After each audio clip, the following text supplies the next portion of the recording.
మంచు ఫ్యామిలీ గురించి బయట చాలా వింటూ ఉంటాం. మోహన్ బాబు గారు సీరియస్ అయితే కొడతారు.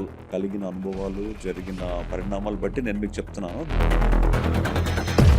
కన్నప్పలో ఈ క్యారెక్టర్ ఒప్పుకోవడానికి రీజన్ ఏంటి? డెఫినెట్గా I can say it's Kannappa cinema casting చూసుకుంటే ఎవరైతే మా ఎలక్షన్స్లో విష్ణు గారికి సపోర్ట్ చేసి ఆ ప్యానెల్లో ఉన్న మెంబర్స్ కాస్టింగ్ కనిపించింది. Shooting time what is the best experience? రోజు it's different experience, is the best experience. Sarath Kumar గారితో కానీ, మధుబాల గారితో కానీ, రఘుబాబు గారితో కానీ, ఇలా ప్రతి ఆర్టిస్ట్తో. కానీ స్టార్టింగ్ మీరు ఇండస్ట్రీకి వచ్చింది అయితే యాక్టర్ అవ్వాలి, ఫేమ్ రావాలి, ఆ పాయింట్లోనే కదా. బట్ నేను సినిమా ఇండస్ట్రీని నమ్ముకుని, అదే ఇండస్ట్రీని నమ్ముకుని ఉంటే ఎండ్ ఆఫ్ ది డబ్బు సంపాదించాలి, అంతే, సెటిల్ అయిపోవాలి. హైదరాబాద్లో ఇల్లు కొనాలి, హైదరాబాద్లో కార్ కొనాలి. చాలా పెద్ద డైరెక్టర్స్తో పనిచేశారు గారితో. నేను ఆల్మోస్ట్ ఎక్కువ స్పెండ్ చేసాం అనమాట. ఎంటర్టైన్మెంట్ ఏంటి మరి? My family is my biggest entertainment. So my kids are my most entertainment and వాళ్ళతో time spending is my most entertainment. So అప్పుడు మీరు తెచ్చిన మోడల్స్ ఇప్పుడు ఎవరైనా హీరోయిన్స్ కానీ ఆర్టిస్ట్ కానీ సెటిల్ అయిన వాళ్ళు ఉన్నారు? Dia Mirza, she was my first model యాక్చువల్గా. Okay. She became Miss India, she is Miss Asia Pacific and she is a star now. And రీసెంట్గా కూడా ఒక వీడియో చూసా, ఎవరో ఒక ఆయనకి సిగ్నల్ దగ్గర ఆయన డైలీ ఎంత వస్తుందని చూసి ఐఎమ్ సీయింగ్ హిమ్. నేను హైదరాబాద్లో వచ్చినప్పటి నుంచి నేను చూస్తూ ఉంటాను అతన్ని, శ్రీరాములని. పాపం తన వాళ్ళ అబ్బాయిని ఇంజనీరింగ్ చదివించుకుంటూ నాప్కిన్స్ అమ్ముకుంటూ ఇంజనీరింగ్ చదివిస్తున్నాడు.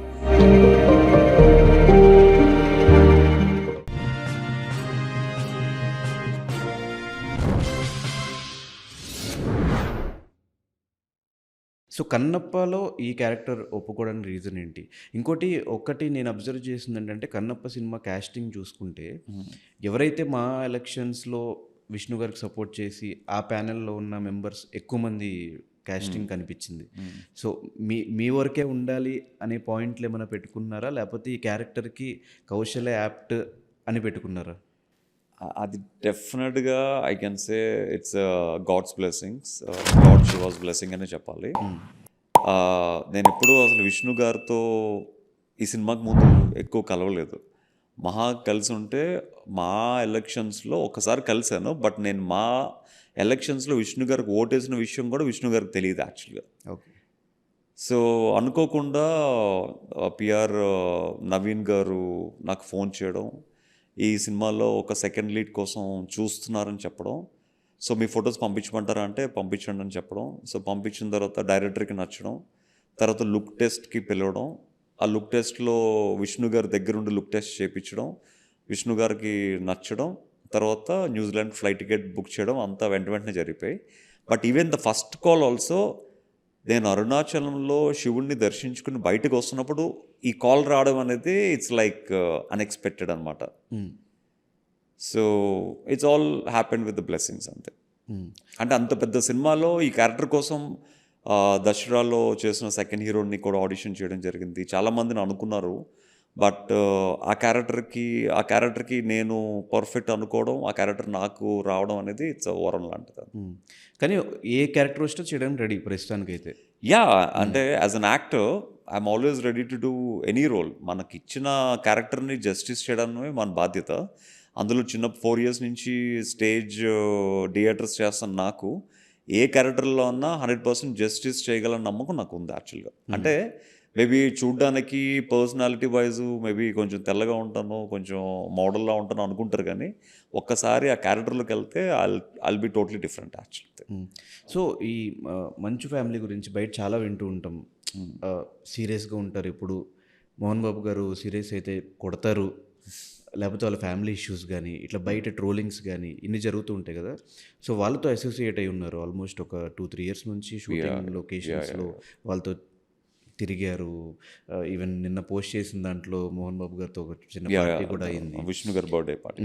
సో ఎలాంటి పర్సన్స్ మోహన్ బాబు గారు కానీ విష్ణు గారు కానీ? బట్ బయట ప్రజలు ఏమనుకుంటారని మనకు తెలియదు. ప్రజలు అనుకోవడానికి ఏదైనా అనుకోవచ్చు, వాళ్ళ పనే అనుకోవడం యాక్చువల్గా. So usual I don't care what people talk actually. I care only what I see with my eyes. And what I spend the time with them అనమాట. సో ఏదైతే టైం నేను వాళ్ళతో స్పెండ్ చేశానో ఆ టైంలో నాకు కలిగిన అనుభవాలు, జరిగిన పరిణామాలు బట్టి నేను మీకు చెప్తున్నాను. They are very good actually. అంటే మేబీ కొంచెం ఆబ్వియస్లీ ఆ seniority and he is a legendary actor కాబట్టి ఆబ్వియస్లీ తనకి ఒక డిసిప్లిన్గా ఉండేవాళ్ళు అంటే ఇష్టపడడం అండ్ షూటింగ్కి టైంకి రావడం ఇలాంటివి కంపల్సరీగా చూస్తారు యాజ్ బీయింగ్ ఎ ప్రొడ్యూసర్ యాక్చువల్గా. మేబీ అలాంటి విషయాల్లో కొంతమందిని కోపపడవచ్చు.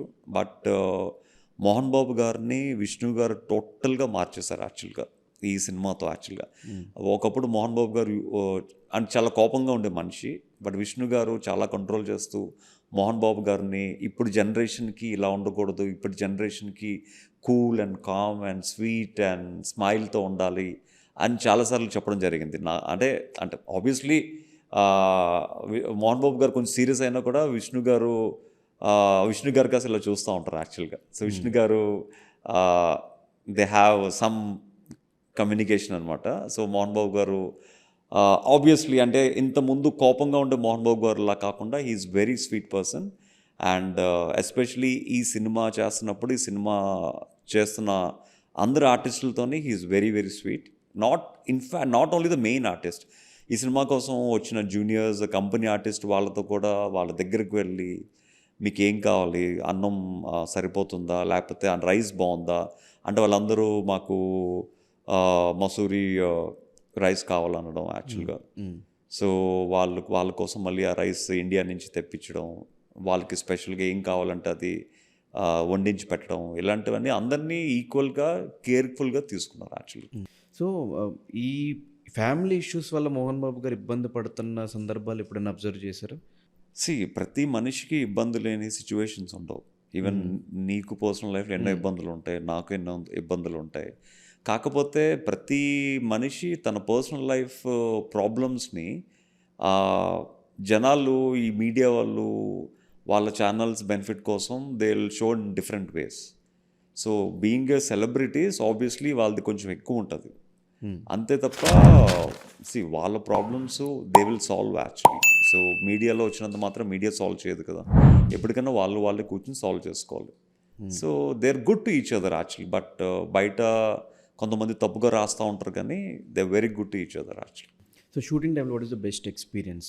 ఒక రోజు కానీ ఒక షార్ట్ కానీ ఏదైనా ఉందా మీకు? Every day is the best experience. The first shot itself Kannappa సినిమాలో ఆ ఫస్ట్ ఫైట్లో హార్స్ మీద వచ్చి అక్కడి నుంచి జంప్ చేసి ఆ నైఫ్స్ ఓపెన్ చేసి ఒక 15 మంది ఫైటర్స్ని కొట్టడం, ఆ 15 మంది ఫైటర్స్ని సింగిల్ షాట్లో సింగిల్ టేక్లో ఐ ఫినిష్డ్ అనమాట. సో అంత పెద్ద ఫైట్ సీక్వెన్స్ నా లైఫ్లో ఎప్పుడు చేయలేదు. అందులోని Thailand fight master Kiccha master డైరెక్షన్లో చేస్తున్నాం కాబట్టి so in a single take I finish the shot. That's the best first experience, is the best experience. ఇంకా అక్కడి నుంచి ప్రతిరోజు it's a different experience, is the best experience. Sarath Kumar గారితో కానీ, మధుబాల గారితో కానీ, రఘుబాబు గారితో కానీ, ఇలా ప్రతి ఆర్టిస్ట్తోని, ముఖేష్ ఋషి గారితో అందరినీ కూర్చోబెట్టి మోహన్ బాబు గారు చిన్నప్పుడు అతను ఎంత కష్టపడి ఇండస్ట్రీకి వచ్చారు, ఎన్ని కష్టాలు పడి ఈ పొజిషన్కి వచ్చారు, సో వాళ్ళ తల్లిదండ్రుల గురించి, ఎన్టీఆర్ గారి గురించి, వాళ్ళ రిలేషన్షిప్ గురించి, దాసరి గారి గురించి, వీళ్ళందరి గురించి వాళ్ళ మెమరీస్ చెప్తా ఉంటే ఇట్స్ మాకు షార్ట్ గ్యాప్లో మంచి టైంపాస్ ఇదే యాక్చువల్గా. It's more of then it's more inspirational to every one of us actually. So మరి ఎట్లా ఎంటర్టైన్మెంట్ ఏంటి మరి? Entertainment is my family, is my biggest entertainment. Okay. And చాలామందికి ఏంటంటే సినిమా ఫీల్డ్కి వచ్చేదే ఎంటర్టైన్మెంట్ కోసం, బట్ సినిమా ఫీల్డ్లో ఉండి ఎంటర్టైన్మెంట్ నేను ఫ్యామిలీలో చూసుకుంటాను అనమాట. So my kids are my most entertainment and వాళ్ళతో time spending is my most entertainment. And నేను ఇన్ఫ్యాక్ట్ మీరు నా గ్రాఫ్ చూసుకుని ఉంటే 2011లో మ్యారేజ్ అయింది. 2011 వరకు I'm very very occupied with the films. 2011 తర్వాత నా గ్రాఫ్ ఫిల్మ్స్ లైన్లో చాలా తగ్గుతూ వస్తుంది. ఎందుకంటే మా wife doesn't like me in to this acting field. ఎందుకంటే తను నా కష్టాలని అండ్ ఇంతకుముందు పాపం ప్రతి ఒకటి రెండు సీన్ల కోసం కొట్టించుకోవడం, ఆ సినిమాలన్నీ చూసి ఆ సినిమాలు ఎందుకు చేసినా ఒకటి చేయకపోయినా ఒకటే, సో ఏదైనా మంచి క్యారెక్టర్ వస్తే చేయండి, ఆ చిన్న చిన్న రోల్స్ చేయొద్దు అని చెప్పి. ఆబ్వియస్లీ పెళ్ళైన తర్వాత మన లైఫ్లో ఒక భాగస్వామి అనేది వస్తారు కాబట్టి life partner will change your lifes also actually. That might be in a bigger, that might be in badder also. So my wife నచ్చనివి obviously as a husband I should give respect to her thoughts also. కాబట్టి obviously మంచి films వచ్చినప్పుడే I used to do అనమాట. Remaining టైంలో నా business, ఆ serials and other things I used to do regularly. తెలిసి ఈ జనరేషన్కి ఇప్పుడిప్పుడే మింగిల్ అవ్వడానికి ట్రై చేస్తున్నారు మీరు, వీడియోస్ చేయడం ఫ్యామిలీస్తో, మంచి ఎంటర్టైన్మెంట్ వీడియోస్ చేస్తున్నారు ఈ మధ్యన యూట్యూబ్ అండ్ ఇన్స్టాగ్రామ్లో. అది ఇంట్లో టైంపాస్ ఉన్నప్పుడు, ఇంట్లో ఫ్యామిలీతో ఉన్నప్పుడు we just blow little videos అనమాట. బట్ యాక్చువల్గా ఇప్పుడు జనరేషన్కి సోషల్ మీడియా అనేది ఒక వరం యాక్చువల్గా. సో ది గెట్ ఈవెన్ నా దగ్గర మోడలింగ్ ట్రైనింగ్ అయిన వాళ్ళు కూడా అదే చెప్తాను, create social media, prove your talent in that social media. Because social media ద్వారానే మీకు you will get lot of work, lot of ad films and photographers దగ్గర నుంచి, యాడ్ డైరెక్టర్స్ దగ్గర నుంచి. ఇన్ఫ్యాక్ట్ కోట్ సినిమాలో హీరోయిన్కి కూడా she got offer from the social media itself actually. అలాగే lot of talent people are searching in the social media actually. So సోషల్ మీడియాని పర్ఫెక్ట్గా యూస్ చేసుకోండి, మీ చేతిలోనే మీ టాలెంట్ అనేది ఉంది. So show your talent through your Instagram are Facebook are YouTube and give your best. ఆటోమేటిక్గా మిమ్మల్ని ఎత్తుకున్న అవకాశాలు అనేవి వస్తూ ఉంటాయని. కానీ స్టార్టింగ్ మీరు ఇండస్ట్రీకి వచ్చింది అయితే యాక్టర్ అవ్వాలి, ఫేమ్ రావాలి, ఆ పాయింట్లోనే కదా. Obviously, yeah, because my తాతగారు is an actor, my father is an actor, అంటే థియేటర్ యాక్టర్. అండ్ ఆబ్వియస్లీ మా తాతగారు చిన్నప్పుడు ఎస్వి రంగారావు గారితో అండ్ జగ్గయ్య గారితో కలిసి చాలా నాటికలు, బుర్రకథలు చెప్పేవారు. హీఈస్ అ కమ్యూనిస్ట్ అనమాట. అప్పుడు ఆంధ్రప్రజ నాట్య మండలి అని ఒక సంస్థలో వీళ్ళందరూ చేసేవారు అనమాట. సో కాకినాడ డిఫరెంట్ ప్లేసెస్కి వెళ్ళి నాటకాలు వేస్తూ ఉండేవారు. సో మా తాతగారు చెన్నై వెళ్ళి యాజ్ అ ఫెయిల్యూర్గా ఈ కేమ్ బ్యాక్. సో మా ఫాదర్ హైదరాబాద్ వచ్చి ఏవో కొన్ని సీరియల్స్, సినిమాలు చేశారు. But he also didn't achieve much. But నేను సినిమా ఇండస్ట్రీని నమ్ముకుని, అదే ఇండస్ట్రీని నమ్ముకుని ఉంటే I should have achieve maybe bigger. But నాకు సినిమా ఇండస్ట్రీలో విజయం సాధించడం కన్నా, సినిమా ఇండస్ట్రీలో ఫేమ్ కన్నా యాజ్ అ ఫైనాన్షియల్గా సెటిల్ అవడం మీద నేను ఎక్కువ కాన్సన్ట్రేట్ చేశాను. Maybe I think that's a lakh in me actor. అది చాలా మంచి మూవ్ అనుకుంటున్నా తెలిసి. ఆ మూవ్ అంటే నాకు చిన్నప్పటి నుంచి నేను ఒక యాక్టరు హైదరాబాద్ నమ్ముకుని, ఇండస్ట్రీని నమ్ముకుని వచ్చి తిండి లేక షటిల్ చింపుకుని, చిరిగిపోయిన బట్టలు వేసుకుని రోడ్ల మీద నడుస్తూ, ఆ ఫుట్పాత్ల మీద పడుకుంటూ, పార్కుల్లో స్పెండ్ చేస్తూ, పార్కుల్లో కూర్చుని అలాగ ఆలోచిస్తూ కలలు కంటూ చనిపోయిన వాళ్ళని చాలామంది చూశాను యాక్చువల్గా. సో వాళ్ళందరిని చూసి మళ్ళీ నా లైఫ్ కూడా వాళ్ళ లైఫ్ లాగా అవ్వకూడదు, సినిమా ఇండస్ట్రీని ఒక్కదానే నమ్ముకుంటే as a passion, as a cinema lover, as a cinema actors background నుంచి వచ్చాను కాబట్టి మంచి అవకాశం వస్తే చెయ్యు. బట్ అవకాశం కోసం నీ జీవితాంతం పోగొట్టుకోవద్దు. Same time concentrate on other things, ఫైనాన్షియల్గా నేను స్ట్రాంగ్ చేసే వాటిని. సో అందుకనే హైదరాబాద్లో ఫస్ట్ కాస్టింగ్ ఏజెన్సీ ఓపెన్ చేయడం అండ్ అలాంటి ఇన్నోవేటివ్ స్టెప్స్ తీసుకోవడం వలన నేను at the age of 18 I bought my first house in Hyderabad అనమాట. యూసఫ్గూడలో ఉన్న house, that's my office now. So complete ఆ డబ్బులన్నీ ఇండస్ట్రీ నుంచి వచ్చిన డబ్బులే? ఇండస్ట్రీ నుంచి వచ్చిన డబ్బులే అంటే యాజ్ ఎ కాస్టింగ్ డైరెక్టర్గా నాకు చాలా డబ్బులు వచ్చాయి. యాక్టర్గా వచ్చింది చాలా తక్కువ. నాకు రాజకుమారుడు 50 రోజులు సినిమా షూట్ చేస్తే 50,000 ఇచ్చారు. సో 3 రోజులు షూటింగ్కి యాజ్ అ కాస్టింగ్ చేస్తే I made around 75,000. So I felt this is better. So ఫైనాన్షియల్గా సెటిల్ అవ్వడం కోసం photography, modelling institution, casting, event management. అంటే నేను ఒక మోడల్గా వచ్చాను, నాకు అప్పుడు ఎంత 1,500 2,000 ఇచ్చేవారు ఒక షోలో నడుస్తే. కొరియోగ్రఫీ చేసిన వాళ్ళకి 5,000 ఇచ్చేవారు. సో వీడికి నాకన్నా ఎక్కువ వస్తుందని చెప్పి I started doing choreography. So choreography చేసినోడి కంటే ఈవెంట్ చేసినోడికి 50,000 వచ్చేది. సో కొరియోగ్రఫీ కన్నా దానికి ఎక్కువ వస్తుందని చెప్పి I shifted from choreography to as event manager. I used to earn 50,000.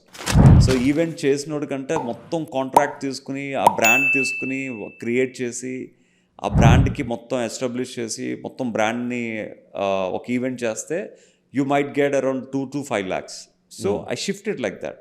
అంటే డబ్బులు ఎక్కడ ఎక్కువ వస్తున్నాయో ఆ ప్రొఫెషన్ని పక్కన పెట్టి ఈ ప్రొఫెషన్ కూడా చేస్తూ యాజ్ ఎ మోడల్గా చేస్తూ కొరియోగ్రఫర్గా చేస్తూ ఈవెంట్ మేనేజర్గా చేస్తూ టోటల్ కాంట్రాక్ట్ తీసుకుని I used to make money అన్న. సో ఎండ్ ఆఫ్ ది డబ్బు సంపాదించాలి.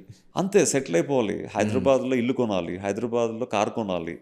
నేను ఒకప్పుడు బస్ స్టాప్లో హైదరాబాద్లో నుంచి వెయిట్ చేస్తుంటే అందరు కార్లు వచ్చి పక్కన వాళ్ళు అమ్మాయిలను పిక్ చేసుకెళ్ళేవారు యాక్చువల్గా. అంటే as a fathers or brothers whatever it is.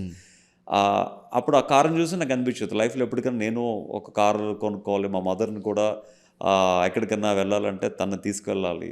So ఆ మైండ్లో ఎప్పుడైతే మనం ఒక గోల్ ఫిక్స్ అవుతామో ఈజీగా రీచ్ అవుతాం యాక్చువల్లీ జీవితంలో. అండ్ చాలా పెద్ద డైరెక్టర్స్తో పనిచేశారు రాఘవేంద్రరావు గారితో అండ్ రాజమౌళి గారితో. రాజమౌళి గారు ఫస్ట్ ఆర్టిస్ట్. రాజమౌళి గారు ఫస్ట్ ఎలక్ట్రానిక్ మీడియా యాడ్స్ చేసినప్పుడు first ad film water ad చేశారు, పవర్ యాడ్ యాక్చువల్గా. సో పవర్ యాడ్ నేను ఒక ఇద్దరు అబ్బాయిలతో చేశారు. సో నేను ఇంకొక అబ్బాయి అనమాట, ముస్లిం అబ్బాయి. ఆయన డైరెక్షన్ చేస్తారు. ఎంతో మంది డ్రీమ్ ఫస్ట్. మళ్ళీ అప్పుడు రాజమౌళి గారు ఒక ఫ్లాట్లో ఉండేవారు అనమాట, గౌరవం గంగారాజు గారి ఫ్లాట్లో. So he used to do lot of music videos అనమాట. సో ఏలేటి చంద్రశేఖర్ గారు, రాజమౌళి గారు వాళ్ళిద్దరు కలిసి ఉండేవారు. సో నేను ఆల్మోస్ట్ రాజమౌళి గారితోనే ఎక్కువ స్పెండ్ చేసాను అనమాట. సో వాళ్ళ మ్యూజిక్ వీడియోకి దియా మిర్జా వాజ్ అ మోడల్ అనమాట. సో నేనే ఆ మ్యూజిక్ వీడియోకి నేనే క్యాష్ చేశాను. ఈవెన్ స్టూడెంట్ నెంబర్ 1 వరకు రాజమౌళి గారు అన్ని ఫిల్మ్స్కి నేనే క్యాష్ చేసాను యాక్చువల్లీ. కానీ ఎవరితో ఫ్రెండ్షిప్ అనేది I don't know. I think friendship చేయాలంటే మన పొద్దు నుంచి రాత్రి వరకు వాళ్ళతోనే ఉండాలి, ఇంకా మన లైఫ్ అంతా వాళ్ళకి డెడికేట్ చేసుకోవాలి. సో ఆ టైంలో మీరు లైఫ్లో పెద్దగా ఎదగచ్చు, మేబీ ఒదగచ్చు, ఏదైనా అవ్వచ్చు యాక్చువల్గా. మేబీ వాళ్ళతో ఉంటే వాళ్ళు మిమ్మల్ని పైకి కూడా తీసుకొస్తారు. బట్ ఆ టైంలో వాళ్ళు ఒకవేళ పైకి తీసుకురాకపోతే ఈ ఇయర్స్ అన్నీ కూడా మళ్ళీ జీరో నుంచి స్టార్ట్ చేయాలి. కానీ చాలామంది ఆర్టిస్టులు ఇప్పుడు కొత్తగా వస్తున్న వాళ్ళు కానీ ఐదర్ ఒక క్యారెక్టర్ ఉంది, డబ్బులు తక్కువ వస్తున్నా కూడా చాలు ఈ క్యారెక్టర్ చేసుకుందాం అని చేసుకునే వాళ్ళు ఉన్నారు. ఆర్ వచ్చిన డబ్బుల్లోనే వాళ్ళు ఎవ్రీ మంత్ వాళ్ళ గ్రాసరీస్ వాళ్ళ మెయింటెనెన్స్ చూసుకుని ఉండేవాళ్ళు ఉన్నారు. సో మీరు ఇచ్చే సజెషన్ ఏంటి? ఐదర్ మీరు ఏదన్నా పని చేసుకుంటూ ఇండస్ట్రీకి రమ్మంటారా, లేదంటే వచ్చి ఇలా కొంతమంది చేస్తున్నట్టు చేసుకుంటూ పొమ్మంటారు? నా దగ్గరికి మోడల్స్ అవ్వడానికి చాలామంది వస్తూ ఉంటారు. వాళ్ళందరూ సాఫ్ట్వేర్లో ఉద్యోగాలు చేస్తూ నెలకి 60 నుంచి 2 లక్షలు సంపాదిస్తున్న వాళ్ళు జస్ట్ సినిమా మీద మోజుతో, ఎంటర్టైన్మెంట్ ఫీల్డ్ మీద మోజుతో వాళ్ళ జాబ్స్ని రిజైన్ చేసి నా దగ్గరికి వచ్చి modelling, body language, posture, gesture, confidence building, make over అంతా నేర్చుకుని దే గో టు ఇండస్ట్రీ. వాళ్ళకి నేను ఎప్పుడు చెప్పే సజెషన్, వాళ్ళకైనా ఇండస్ట్రీలో చిన్న చిన్న క్యారెక్టర్ల కోసం వాళ్ళ ఇల్లులు వాళ్ళ ఫ్యామిలీస్ని వదులుకుని వచ్చే వాళ్ళకి చెప్పే సజెషన్ ఒక్కటే, you take this film industry or modelling industry just as a hobby. ఈ హాబీ ఉద్యోగం చేస్తూ అప్పుడప్పుడు చేసుకుంటూ ఈ హాబీగా తీసుకున్న ప్రొఫెషన్ వలన మీకేమన్నా అడ్వాంటేజ్ ఉన్నా లేకపోతే సక్సెస్ అవుతే అప్పుడు మీ జాబుల్ని, మీ ఫ్యామిలీస్ని వదిలి కంప్లీట్ ఫుల్ టైం ఇందులో పెట్టండి. అంతేగాని ఫుల్ టైం చేస్తున్న జాబ్స్ని వదులుకుని don't spend your time and your valuable money for this profession actually. Because ఈ ప్రొఫెషన్ అన్నిటికన్నా ఈ ప్రొఫెషన్లో కావాల్సింది లక్. మనిషికి 90% luck, 100%, 90 as you said 90-95% luck అవసరం. లక్ తర్వాత మనిషికి కావాల్సింది టాలెంట్ కంటే ముందు లుక్స్. మన అద్దం ముందు మనం నుంచుని మనం ఇండస్ట్రీకి పనికి వస్తామా లేదా, ఫస్ట్ నీ టాలెంట్ చూడవడు. నువ్వు ఎక్కడన్నా ఉంటే నీ పర్సనాలిటీ చూసి, నీ ఫిజిక్ చూసి, లేకపోతే నీ లుక్స్ చూసి నీ ఆపర్చునిటీ అనేవి ఇస్తాడు యాక్చువల్గా. ఆపర్చునిటీ ఇచ్చిన తర్వాత మన టాలెంట్ ఉంటే పైకి వెళ్తాం, లేకపోతే 1-2 సినిమాలతోనే మళ్ళీ ప్యాకప్ చేసుకుని ఇంటికి వెళ్ళిపోతాం. మనిషికి కావాల్సింది ఇండస్ట్రీలో లక్. ఆ లక్ ఉంటే టాలెంట్ లేకపోయినా, లుక్స్ లేకపోయినా దే కెన్ సర్వైవ్.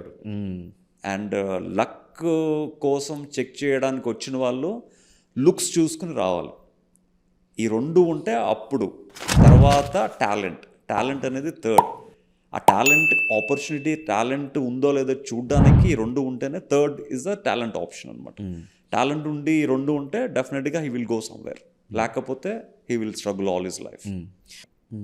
సో ఈ మోడల్స్, ఈ కాస్టింగ్, ఈ థాట్ రావడం వరకు ఒక ఎత్తు, దాన్ని ఇంప్లిమెంట్ చేయడం ఇంకో ఎత్తు. ఈ మోడల్స్ అందరిని ఎక్కడ పట్టుకునేవాళ్ళు, ఎలా క్యాష్ చేసేవాళ్ళు ఆ టైంలో? సోషల్ మీడియాలో ఏంటి ఇప్పుడంటే సోషల్ మీడియా ఉంది కాబట్టి ఇన్స్టాగ్రామ్ ఓపెన్ చేసి మోడల్స్ ఎవరున్నారు చూసి వాళ్ళకి ఇన్స్టాలో మెసేజ్ పెట్టి ఇట్లా సినిమా ఉంది రమ్మంటే వచ్చేస్తారు వాళ్ళు. ఆ టైంలో ఎంతవరకు ఈ ఎలాంటి టైంలో యాజ్ యూ సెడ్ ఇన్స్టాగ్రామ్ ఉంది. ఇప్పుడు మోడల్స్ని పట్టుకోవడం, హీరోయిన్స్ పట్టుకోవడం it's very easy job actually for directors. Yes. So in 98 to 2005 there is no Insta. In fact there are no cell phones ఆ టైంలో. అప్పుడప్పుడే సెల్ ఫోన్స్ లాంచ్ అయ్యాయి 98-99లో. సో ఒక మోడల్ని పట్టుకోవాలంటే చాలా టఫ్ అయ్యేది. కాకపోతే ఏంటంటే నేను లక్కీగా అప్పుడు మోడలింగ్ ఫీల్డ్లో ఉండేవాను కాబట్టి ఒక ఫ్యాషన్ షో చేస్తున్నప్పుడు ఒక 20-30 మంది మోడల్స్ ఉండేవారు ఫ్యాషన్ షో చేయడానికి. ఆ 20 మంది మోడల్స్ హోల్డ్లో ఉండేవారు. ఆ 20 మందికి ఇంకొక 20 మంది కజిన్సో, 20 మంది సిస్టర్సో, బ్రదర్సో, ఒక ఇంట్లో వాళ్ళకి ఒక అమ్మాయి ఉంటుంటే ఆ ఇంట్లో ఉన్న అందరు కజిన్స్కి వర్క్ ఇచ్చేవాడిని యాక్చువల్గా. సో వాళ్ళకి it's a very easy money for them actually. So రోజుకి అప్పుడు ఆ టైంలో రోజుకి 1500-2000 ఇస్తున్నారంటే వాళ్ళు కాలేజీలు మాని రోజు they use to come for shooting అనమాట. సో మంత్ అయ్యేసరికి 20,000 to 50,000 I used to pay each and every model.